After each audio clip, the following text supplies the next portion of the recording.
competency and the quality of work doesn't just disappear overnight. So I think giving herself some time to get to know the new leader, let the new leader get to know her. This is important. I think putting undue pressure to perform well, these are the things that you shouldn't do at the very early onset. Our listener A sent us this question not too long ago, and I thought I'll read it out. She says, I have been performing well under the old management. With the new management taking over, I seem to be sidelined and not been given the opportunity to shine or attend professional development courses. What is the easiest way for my new bosses to know me without me sounding too eager or seen as sucking up to them? She needs to remember her track record. Okay. And she's been doing well consistently under the old management. So it's, competency and the quality of work doesn't just disappear overnight. So I think giving herself some time to get to know the new leader, let the new leader get to know her. This is important. I think putting undue pressure to perform well or to even start to ruminate and think about will people like me? Am I still being recognized? I think these are the things that you shouldn't do, A shouldn't do at the very early onset. Another thing that A should also remember is that the new leaders or the new bosses want to get to know her as well. So they're not just expecting that, I don't need to know you, you can just do your job. But they're also trying to find time to maybe get to know her, whether it's through a formal setting or an informal setting. We have to remember that when a new leader comes in, they have a whole long list of things to do. They have to know so many different people. They have to get acquainted with the work very quickly. They have to make a lot of work decisions. So really giving them some time, to settle in, and then A, just continuing to be consistent with the work, meeting all the work deliverables. Then at some point there would be the opportunity to have that conversation for A to get to know the leader to get to know A as well. I think that is what A should be focusing on really right now. I know there's mention about being looked over for opportunities for development. But you know what? There could be many other reasons why those opportunities are not happening. For example, the leader might prioritize certain things for the company, and that's the reason why maybe everybody doesn't get to go. So I'm not too sure whether is it really just something that's happening to A herself or himself, but is it really something that everybody's experiencing? Yeah, but I guess also because in a team, when everybody has a new leader, everybody wants some, airtime with the leader, right? Or the boss. They want to let the boss get to know them better. There are some leaders who really, when they first come into the role, they like that attention. Yeah, there are some what I call power-hungry leaders. They come in and then they want to know who are the people who are loyal to them. Okay. So they will start to look out as who is trying to be their supporters, and then they will start to form that little group. I think A can evaluate the leader, is this the kind of leader that she's dealing with, that she has?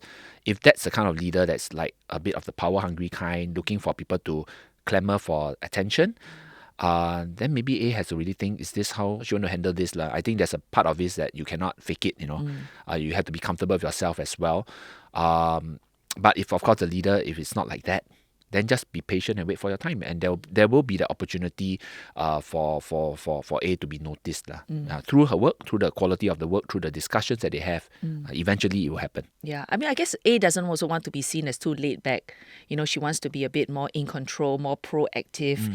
So one of the things that she was saying is also taking being put for development courses. So if she wants to do more of that, but then everybody is clamoring for attention, what can she do? Just having that conversation, maybe block your boss's time. Okay. Just to have that quick conversation about development opportunities, right? Just to have the airtime to explain to your new boss, why are these opportunities important? What's the purpose of them? Make it clear, make it upfront, and then see what happens from there. Yeah, I think right now, before that conversation has happened, it's too premature to be reading anything to it. Yeah, so if today A wants to, really progress in the career and not let this new management kind of set her back. I think then taking charge of the situation a bit more by having the conversation, being consistent with her work, waiting for the right opportunities, it will be okay. Another scenario, I guess, A could probably be in as well is that she might be feeling, with the old boss, there's a certain working style. This maybe the old bosses understand and give her some space to do her work, so she doesn't always have to over-report. But she's fearful, I guess. What if the new bosses do things in a different way, and then now she has to change her own working style. Now she has to, be the one who constantly, have to jot down. This is what the task that I'm doing. This is where I'm at. That kind of thing. So how can A better navigate that? Based on what A's explanation of herself has been, right? She's been giving good work quality, and I don't think this is the first time. I mean, I'm not sure, but this might not be the first time A has a new boss, right? So I think it's important at moments like this for A to kind of take a step back, right? And to reconsider, like change, leadership changes is always going to be there. The people that we like to work with us, they will one day not be there as well. They will always have to grapple with change. So how do we adapt? How do we respond to those changes? Do we give ourselves time? Do we give the other person enough time? Can we also look back at our past experiences? When have we been successful in managing our situations of change? True. Right? Like maybe with this previous boss that she left, maybe there was also a period of time that she had to adjust to this. Correct, She had to learn. So everyone is different. So giving each other the space to understand each other, and for A to just remember that you're not a bad worker just because the new boss comes in. You have to find ways to remember about your past experiences, how you managed to do it successfully. I think whether it's about just waiting for the right time or you go and knock on the boss's door, figure out like what worked for you in the past. Right? And now with this new leader, would that same approach, would it still work for this new leader, or do you have to adapt and change a little bit as well? I would also say, look at the people around you, how they're responding, and then think to yourself, do you also want to be responding in the same way? And you don't have to if it doesn't feel right for you. Well, A, I hope that our conversation has assured you. Remember that you have a good track record. Remember that you are a good worker. So don't let anyone to take that away from you.